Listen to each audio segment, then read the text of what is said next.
Om Jnanatimidandhasya Jnananjana Shalakaya Chakshurunmilitam Yena Tasmai Shri Gurave Namaha. Srimad Bhagavatam, Canto 9, Chapter 4, Text 48. Translation and commentary by His Divine Grace Srila A.C. Bhaktivedanta Swami Prabhupada, founder Acharya of ISKCON. As fire in the forest immediately burns to ashes an angry snake, so by the previous order of the Supreme Personality of Godhead, His disc, the Sudarshan Chakra, immediately burnt to ashes the created demon to protect the Lord's devotee. Purport. As a pure devotee, Maharaj Ambarish, although in such danger, did not move an inch from his position, nor did he request the Supreme Personality of Godhead to give him protection. He was fixed in understanding, and it was certain that he was simply thinking of the Supreme Personality of Godhead in the core of his heart. A devotee is never fearful of his death, for he meditates on the Supreme Personality of Godhead always, not for any material profit, but as his duty. The Lord, however, knows how to protect his devotee. As indicated by the words, Pragdishtam, the Lord knew everything. Therefore, before anything happened, he had already arranged for his chakra to protect Maharaj Ambarish. This protection is offered to a devotee even from the very beginning of his devotional service. Kaunteya pratijanihi name bhakta pranashyati. If one simply begins devotional service, he is immediately protected by the Supreme Personality of Godhead. This is confirmed in Bhagavad-gita. Aham tvang sarva pape bhyo mokshayashyami. Protection begins immediately. The Lord is so kind and merciful that He gives the devotee proper guidance and all protection, and thus the devotee very peacefully makes solid progress in Krishna consciousness without outward disturbances. A serpent may be very angry and ready to bite, but the furious snake is helpless when faced by a blazing fire in the forest. Although an enemy of a devotee may be very strong, he is compared to an angry serpent before the fire of devotional service. An example is being given. We'll find throughout Shastra that examples are often given. Examples or analogies, they help us to understand that which is difficult to understand by drawing a comparison with something which is easily understandable, or something, giving a comparison to something that was within our experience so that we can better understand that which is beyond our experience. Because Shastra, especially this part of the Shastra that is not the Traigunya Vishaya Veda, not the Karma Kanda section of the Shastra. That also, there are so many things. We don't see the Devas in heaven, but they are described there.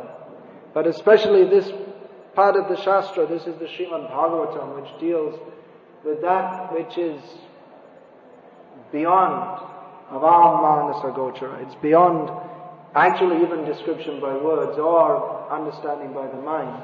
Description of Krishna, the Supreme Personality of Godhead, His devotees and the relationship between them. So this is Ati Sudurbodh. That is, those words are given in Chaitanya Charitamrita. Bodha means thinking or thinking capacity. And Durbodh means difficult to understand. And Sudurbodh means very difficult. And Ati Sudurbodh means very, very difficult to understand. So the example is being given of a snake being burned by a forest fire. A snake, if you come across a snake, immediately we feel fearful. Snake automatically generates fear, even though most of them are not poisonous or dangerous to human beings. But still, some of them are. Many people die in Bengal from snake bites, especially in Bengal more than other parts of India. Cobras and kraits. So if you come across a snake, then even if it's not poisonous, the tendency there is to feel very fearful, and what to speak if it is poisonous. And the snake, by nature, is very angry, very envious creatures. The snake, sometimes we call someone a snake. If you call someone a snake, it's not a compliment. It's a very bad indictment of that person. Snake means someone, if we call someone a snake, it means someone who has the nature of a snake. He's so envious that for no reason except sheer bad will, he does harm to others. Because a snake, of course, if you tread on a snake, then he's likely to bite you. But sometimes it's not uncommon, a snake will bite and kill someone, even without any apparent reason. Many years ago, I remember here in Mayapur, I don't know if Santosh the gardener is still here. He's probably old now. But he told me that, I said I hadn't seen him for some days. He said, I didn't come because some member of his family, they were all sleeping at night in the cottage, and in the morning they found his sister or some relative dead, and they found the incisions of the snake bite. She'd been bitten by a snake. And the thing was that she was in one corner, and the snake must have come inside and passed so many other people and gone to her and bit her and come out again. Why? Well,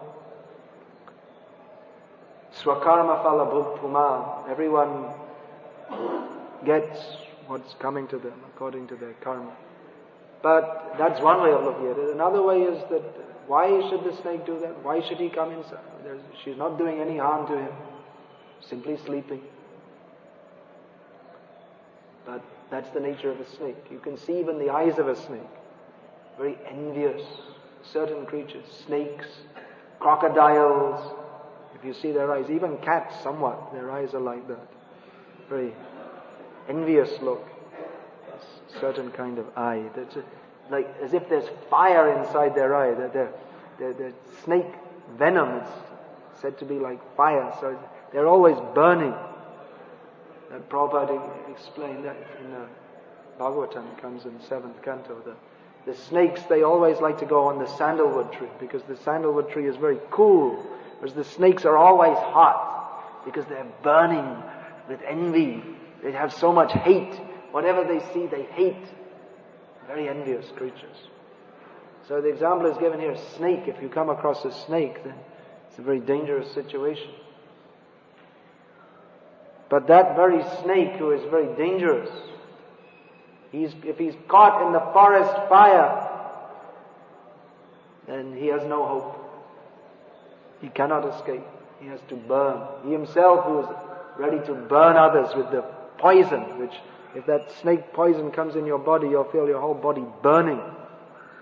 So they're full of fire, but they're consumed by a greater fire, the fire of the forest.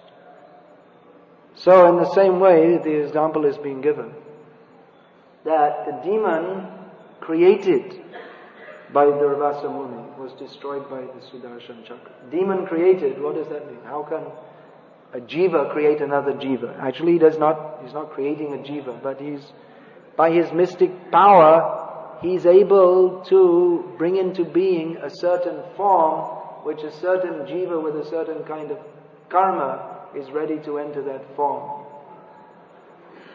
So he has some dispensation from Lord Brahma to do as such. So he created a fearful demon that was certainly more powerful than Maharaj Ambarish, who, although he was the emperor of the world and therefore certainly very powerful, and not only was he personally powerful, but he was protected by all his soldiers, and they also had many weapons, and there would be mystic weapons also. So Durvasa Muni, he created such a demon that even all the soldiers of Maharaj Ambarish and Maharaj Ambarish himself, with all their weapons and the astras which are powered by mantras, they would not be able to withstand this terrible demon who was called into being specifically for the purpose of killing Maharaj Ambarish. So it was a bad situation. But immediately the Sudarshan Chakra king and kill that demon. Just as a very dangerous snake is powerless in the burning forest fire. In other words, it's all relative. The snake may be very powerful and dangerous compared to other living beings. But there's a greater power than him. So in the same way, the demon created by Durvasa Muni, we can just imagine how much power Durvasa Muni has to create such a demon. His Brahma Teja, the power of a Brahmana, more powerful than that of the Kshatriyas. So he was a very powerful Brahman, and he was able to bring into existence such a demon, but the power of the demon was insignificant before that of the Sudarshan Chakra. Prabhupada comments in the purport, he describes what is the reaction of Ambarish Maharaj. The reaction was no reaction. The reaction was, he wasn't disturbed. Now that is a very great test. If one can remain undisturbed in bodily danger, that is a very great test. In bodily distress and pain, if one simply has faith that Krishna is protecting them, that is the test of a pure devotee. Prabhupada writes here in the purport that if one simply begins devotional service, he is immediately protected by the Supreme Personality of Godhead. Kauntaya pratijanihi name bhakta pranashyati. Immediately, as soon as one takes up devotional service, Krishna's protection begins. However, according to the level of the devotee's advancement, that much he appreciates that. How do we define advancement? There are various methods to gauge advancement in devotional service. But the most basic method given by Chaitanya Mahaprabhu is that Uttam Madhyam Kanishta Shraddha Anushari. That one is known as a topmost level devotee, middle level devotee, or neophyte devotee, according to the development of his faith. So here Prabhupada states that even the neophyte devotee is protected by the Supreme Personality of Godhead. He may not have faith in that. Neophyte means Jaha Komal Shraddha Shekanishta Jan. The neophyte devotee is characterized by his very soft, pliable, not firm faith. Komal is soft. And then opposite, Nishthavan. Someone who is very strong, fixed. That is a different kind of faith. So the neophyte devotee, he doesn't have very strong faith in Krishna. Still, Krishna is protecting him. Even the devotee, he may not believe it. But the pure devotee, that is one of his many extraordinary characteristics. Seems extraordinary to us, actually. It is extraordinary, but especially from our perspective, it's extraordinary. Of course, from Vaikuntha perspective, everyone has full faith in Krishna in the spiritual world, but in this material world, in material existence, the basic characteristic is no faith in Krishna. Envy of Krishna. So, except the topmost devotees, everyone is in the other devotees means, actually the middle level devotee, he's also said to have, it's also characterized by having dridha shraddha, firm faith. So the middle level devotee and the topmost devotee, they have firm faith in Krishna. But the neophyte devotee, his faith is flexible. In other words, I'm chanting Hare Krishna. Krishna will protect me, but I'm making some of my own arrangements also, just in case. Just in case Krishna doesn't protect me, well, I'm also going to go to the demigod temples, because you never know. Some people say Lord Shiva is God, So maybe he is, you never know. Better not to forget him. So this doesn't mean that a devotee is foolish. He doesn't think that, Krishna's going to protect me, so now it's raining and I don't have to bring an umbrella. Krishna will hold one for me instead. He doesn't demand that Krishna serves him. He has faith in Krishna's protection, but at the same time he doesn't demand or expect that. He knows that Krishna has his own ways of working. When the great demon was produced by the Muni, the Rasa Muni, Amrish Maharaj, he wasn't disturbed. He didn't know what was going to happen. He didn't know Sudarshan Chakra may come, or the demon may kill him. Either way. But he thought that whatever happens, anyway Krishna is protecting him. Marobi Rakobi Jo Ichchatoha. How's the next line go? Huh? Nitya Dasa Tua? I don't know it. You know it. You're a better scholar than me. So he says that, Bhaktivinoda Thakur says, whether you kill me or protect me, this body, whatever is your wish, you have the right to do it because you're the master. I'm only the servant. That is the feeling of a devotee. He doesn't think that, I'm Krishna's servant, so he has to do at least something for me.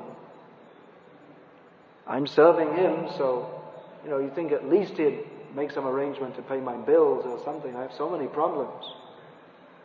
You think he'd do something for me. Not just nothing. I'm serving Krishna and I have so many problems. So many times people come and say, I'm chanting Hare Krishna, but I have so many problems. What's happening? Why isn't Krishna helping me? Generally people expect that we'll do some religious process and God will help us. That's what all the bogus gurus, they advertise. That you come to me and I will help you. You just remember me. And I will help you. And in many cases it seems to work, because we find many people say that, yes, I prayed to... We don't want to pollute the Bhagavatam class with the names of such persons, but anyway, you can fill in the blanks yourself. And it worked.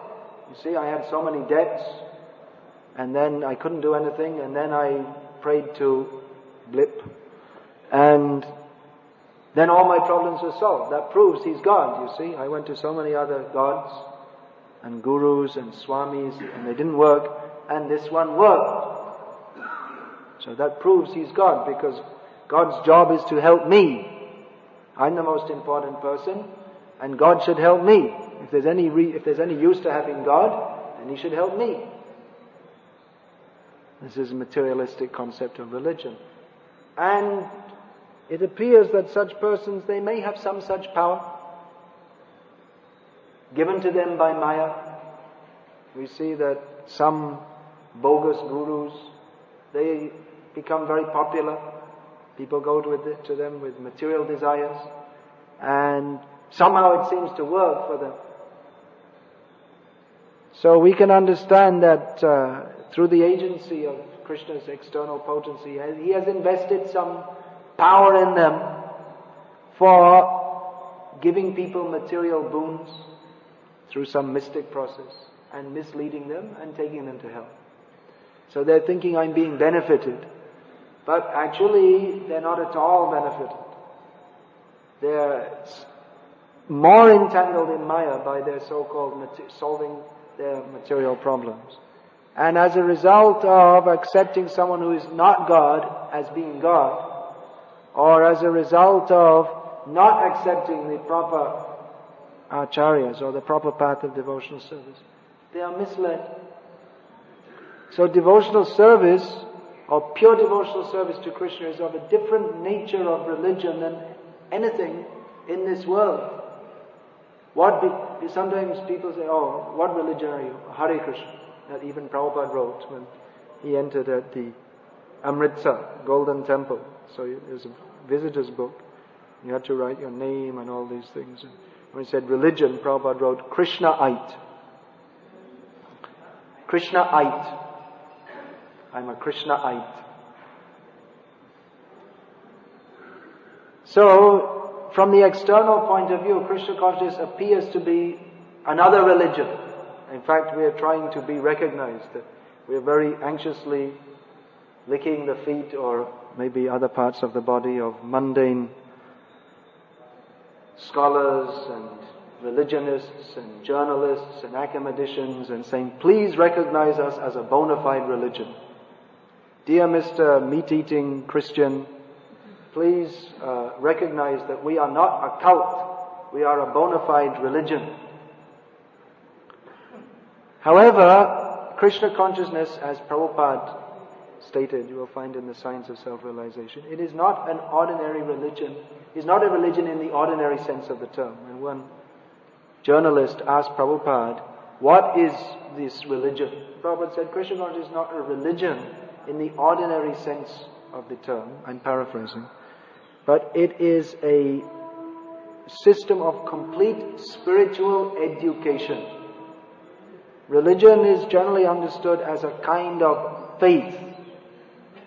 Prabhupada always said that Krishna consciousness is a science. It is the Bhagavad-gita, the science of knowledge of God, understanding which mukta sangasya jayate. We become freed from all material conceptions, including materialistic religious conceptions. Even religion, what is going on in the name of religion, generally in the world, it is simply another transformation of Maya. That's all.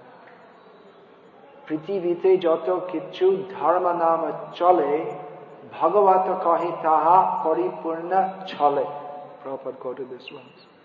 That whatever is going on in the name of in the world, in the name of religion, according to the Srimad Bhagavatam, that is all simply cheating. It is simply offering, yes, we are good, we are pious, we believe in God. I believe in God. I am a good man. I am good. But they have no understanding of God, nor desire to understand or surrender to Him. So this is Ambarish Maharaj. He's not a mundane religionist.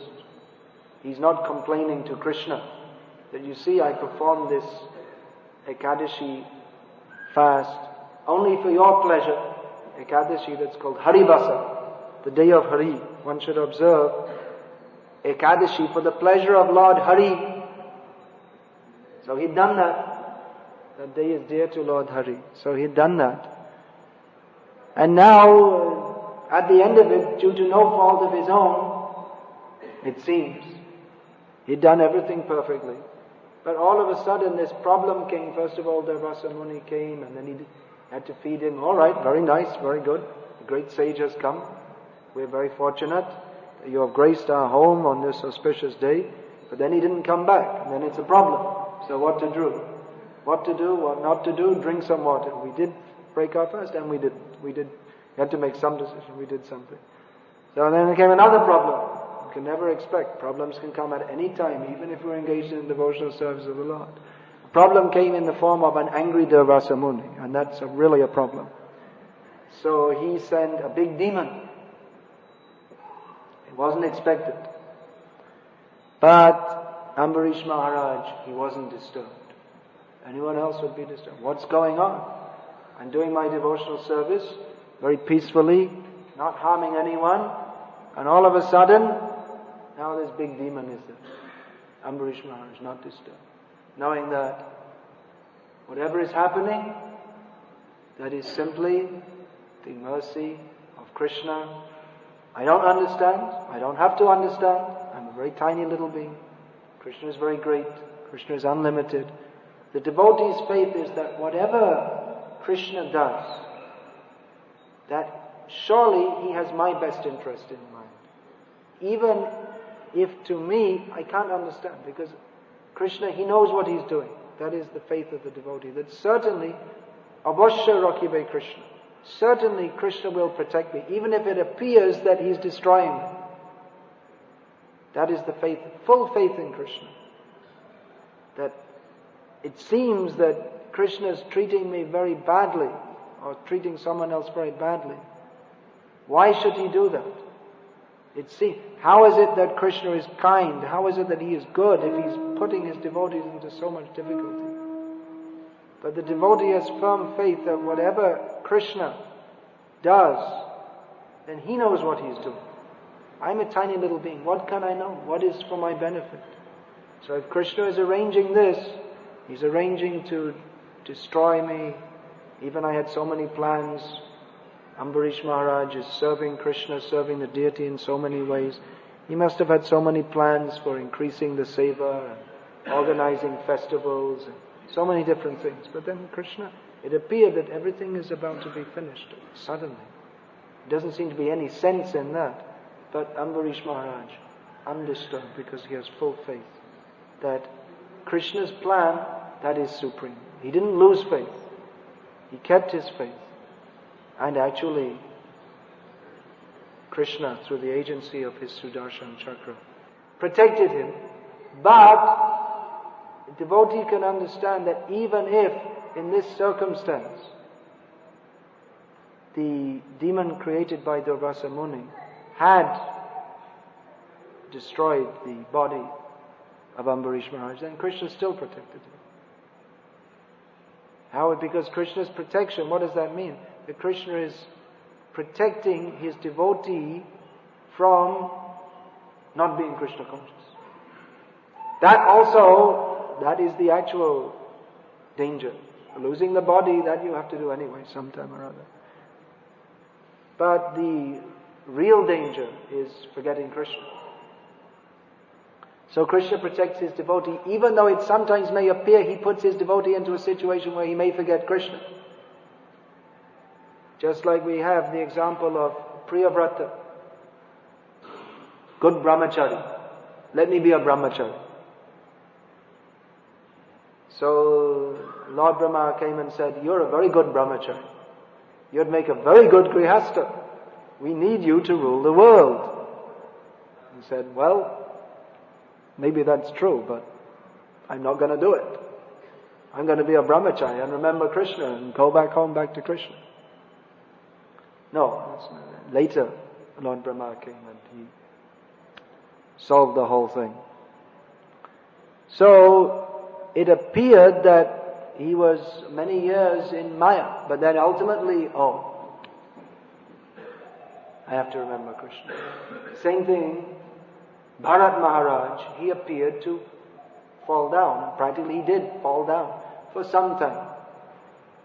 But Krishna made an arrangement that he would not be lost, that his devotional service would not be lost. Krishna protects. That is the faith of a devotee. That Krishna, everything in relationship with Krishna is always auspicious. There's nothing inauspicious for a devotee. Of course, he may do something by his own past bad habit or some attraction to Maya, some residual attraction to Maya. He may do something which is not favorable for his devotional service. But from the very beginning, Krishna protects his devotee. Krishna looks after the devotee. When someone comes to Krishna, Krishna thinks, now this person has come to me, now I'm going to bring him to me. Even if he wants to run away somewhere here and there, I will bring him. This is Krishna's kindness. Sometimes it's very difficult to see how Krishna is being kind, because often Krishna appears to be very cruel. How can we understand Krishna is being kind when the Pandavas, righteous kings, ruling simply for the benefit of the citizens, pure devotees of Krishna, and they were put into so many difficulties, one after the other. You think, well, okay, we had some difficulty, and then, alright, now that's finished. But then another difficulty, and another difficulty. Bhima is poisoned, and they're put in the house, supposed to be burnt to death. Visham Mahagni Purushadada. Then in the forest. They're walking through the forest and some big Rakshasa wants to kill them, and then the insult in the Asad Sabha, the insult of Draupadi, that's worse than being, for the Kshatriyas to be so insulted, that's worse, to lose all their kingdom and then to have to wander in the forest like beggars. Then the great battle, so many difficulties, one after their life was simply full of anxiety, one after the other. But Kunti Devi herself said, actually Krishna, this is your mercy. That is your mercy. Because we remembered you. We had so many difficulties, so much anxiety. We may have thought, let me simply have a nice, peaceful life. Let me sit peacefully and do my bhajan. But Krishna didn't allow. Now you take so many difficulties. And remember me. Prabhupada writes here in the purport that Krishna, the Lord, is so kind and merciful that He gives the devotee proper guidance and all protection, and thus the devotee very peacefully makes solid progress in Krishna consciousness without outward disturbances. But we see devotees have there's so many disturbances in devotees' lives. Maybe even in some cases more than that of materialistic people. But we see that devotees, they're not disturbed. A non-devotee is disturbed by any small thing. All kinds of small things simply.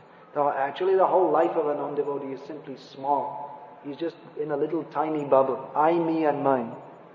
The whole universe. Me, my wife or my ex-wife and my third wife and my children and my dog and my goldfish and my TV, and this is me, this is my world.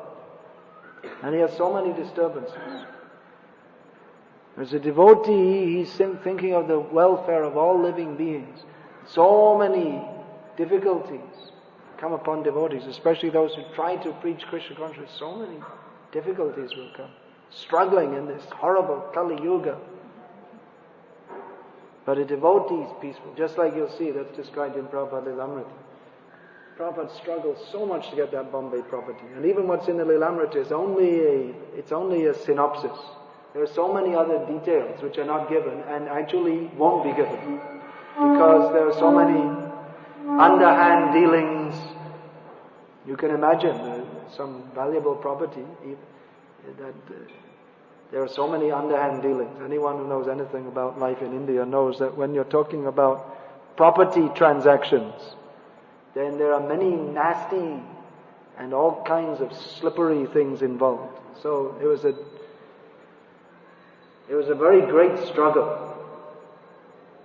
But at the end Prabhupada said, so by Krishna's grace we got this land without any difficulty, without any problems whatsoever. And Prabhupada himself went through so many difficulties. Wherever he was in the world, he was always thinking, what is going on with that land? I promised Krishna, I brought you here, I'm going to serve you here. So I promised you, now you have to protect my promise, but I have to do my part also. So he was simply thinking how to serve Krishna. That this land is meant for Krishna. Prabhupada was so attached. This Mr. N, as he's called in the Lilamrita, he couldn't imagine, because he'd already cheated other people, that he couldn't, other people eventually they gave up, okay, lose a few thousand, what to do. But he couldn't imagine that a sadhu's buying the land, that's good. No, sadhus are not attached, he'll be an easy one to cheat. But he couldn't imagine that Prabhupada would be so attached and stubborn. Tejas Prabhu was giving the example the other day. There's a saying, how was the copper wire invented? That someone got a 1-cent coin, two people they're pulling, and they're both so attached they won't let go. Or another example that on the 1-cent coin there's Abraham Lincoln, so someone's holding it so tight Abraham Lincoln will jump off. So he was saying Prabhupada was like that. He was so attached to every cent for Krishna. He would shout at devotees. So he would be shouting at devotees for 20 minutes because they wasted a few paisa. So it appears very attached. But he was fully attached that everything should be used for Krishna's service. And he thought it a great disturbance, a great difficulty that even anything should be misused. Any cents or paisa or any time should be misused. Anything. Here in Mayapur, Bhavananda, well-known name in Mayapur, he described that Prabhupada would walk around the property, and if there was a tap, if it would drip one drop every hour, Prabhupada would come exactly at that time and chastise all the managers. Why are you wasting water? Prabhupada is trying, is giving all energy, more than anyone could imagine, to serve Krishna, taking so many disturbances and so many difficulties. But himself, very peaceful. Fully peaceful. Because full faith in Krishna. I'm simply, as Prabhupada uses the word in the purport, the devotee does his duty. A devotee is never fearful of his death. For he meditates on the Supreme Personality of Godhead always, not for any material profit, but as his duty. Of course, for a pure devotee, it's more than duty, it's natural to always think of Krishna. And that is the attitude of the devotee. He gives, as Prabhupada said, we have to give gallons of blood to make one devotee. And Prabhupada, he made thousands of devotees all over the world. How many gallons of blood did he give? More than is in his body. It means he gave more, always giving.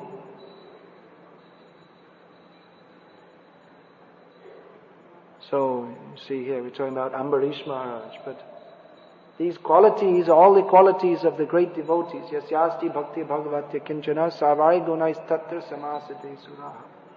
All the qualities of the great personalities described in Bhagavatam, we can find definitely we'll find in the personality of Srila Prabhupada. And anyone who is following in the footsteps of Prabhupada, they can also start to develop those qualities. As much as they surrender and have faith, they will also be blessed in that way. So we have Prabhupada has kindly given us these nice Bhagavatam purports to study every day and reflect and see what is going on here. What is the difference between Ambarish Maharaj? What is the difference with Durvasa Muni? It's not simply some mythology. It's a fact. We've seen that even in present day. Our acharyas, they are still living by the same principle. Millions of years ago, Ambarish Maharaj, full faith, full dedication in Krishna. And still that is going on. Hare Krishna. The point is being made, I made a little cynical remark there about devotees wanting to be recognized as a bona fide religion. So the point is being made that sometimes to facilitate our preaching, then we get recognized by different government bodies and this and that as a bona fide religion. Yeah, that's good, that's alright. That should be done, that will facilitate our preaching. But at the same time, we shouldn't think that our aim of life is to be recognized as a bona fide religion. And for that purpose we have to, if we have to change our philosophy and hide this and hide that and say that yes, well, we also agree that beef eating is good and all religions are the same, and we shouldn't prostitute ourselves, just sell our souls. Maintain our principles and be recognized. If for the sake of being recognized as a so-called bona fide religion, what does it mean bona fide anyway? Who says what's bona fide? Some scholar in the university? Krishna says what is bona fide. Dharmam tu sakshat bhagavat pranita. What is bona fide is that which is recognized by Krishna. So these foolish people, they think they will decide what is bona fide. And unfortunately we have to live in this world according to their stupid laws and their silly way of thinking. So we may have to go along with it as a kind of show. That can be useful. But we have to be very careful also. I was hearing in one country that they're getting recognized as a bona fide religion, and even the government is going to give them some money, and they were thinking this is very good, and then the recognized priests of this religion, the Hare Krishna religion, they'll get some payment from the government. I thought, that's it, finished. They're getting paid by the government, finished. Now they're really in trouble. Now you're in the pay of the government. Then you have to dance according to their tune. Very dangerous position. So we should be careful. If we need some kind of recognition. Actually we don't need, but it can be useful for various things. But see, the main thing is not that we should be recognized on their terms, but rather they should recognize us on our terms. Our terms means Krishna's terms. If for the sake of recognition we have to compromise, then it's not worth it. I mean, these are all general statements. We have to see local conditions and so many different things. But we always have to keep very clearly what is our aim, what pure devotional service. Sometimes we make some adjustment, and then, we'll just adjust this way a little bit, and then later we'll adjust it back. We'll make some compromise, and that will make it easy, but then that will make it easier, but later on we'll adjust, but it doesn't, it comes down. The standard comes down. That's the job of our acharyas, always to bring the standard down, and everyone else is always trying to, everyone who wants to live very comfortably in society and be a devotee, they're always trying to pull the standards down. Whereas the acharya's job is to always pull the standard up, just like one story I'll tell. Bhakti Saraswati Thakur, then I'm going to stop, this is late. That one man came to him and said, why are you telling all these difficult things? There's no fish eating in Bengal. There are many Vaishnavas who eat fish. Surprising, maybe, but anyway, they chant Hare Krishna, they have, or maybe some other mantras which they invented or someone else invented. Something to do with Krishna. And they play mridangas and they have tilak, but they also eat fish. Some of them even offer it with tulsi to Krishna. So one man came to Bhaktisiddhanta Saraswati Thakur and said, why are you teaching us all these difficult things? No eating fish and so many things. Why don't you give us an easier path? So Bhaktisiddhanta Saraswati Thakur said that you are fallen in the well. My business is to pull you up, not that you will pull me down to be with you. So having said that,